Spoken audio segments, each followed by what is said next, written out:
Sa doon sa sinabi ng Office of the Ombudsman kahapon ni Ombudsman Remulla ay yung inaprubahan na maging state witness itong si dating DPWH Secretary Manny Bonoan. Makatwiran po ba? Well, sa akin, delayed.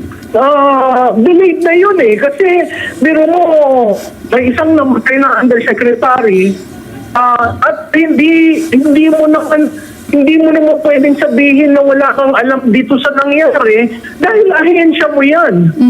So, bakit ngayon lang siya naging state witness? No? Bakit ngayon lang? Samantalang almost a year na itong usapan na ito. Lumalabas yung anak niya, lumabas yung porsyento niya. So, hindi ko alam kung nag-state witness lang siya para mawalan ng kaso. Hindi naman kondisyon ng state.